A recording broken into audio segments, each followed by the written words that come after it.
ইয়াতলু আলাইহিম আয়াতিক। বলেন শুদ্ধ তিলাওয়াত সবচেয়ে বেশি চর্চা হয় কোথায়? এত আস্তে কেন চিল্লা এখন কোথায়? আমি আলিয়া মাদ্রাসাকে ছোটখাটো করছি না। বাংলাদেশের বহু আলিয়া মাদ্রাসায় তারা চেষ্টা করছেন শুদ্ধ তিলাওয়াতের ব্যবস্থা, পারছে না।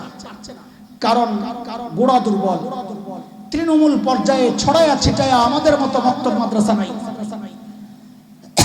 ওরা বলেছে ব্যাঙের ছাতার মতো মাদ্রাসা। আমি বলি এগুলো পুরান কথা। নতুন গবেষণা হচ্ছে মাশরুম, যাকে ব্যাঙের ছাতা বলে চালায়া দিতা।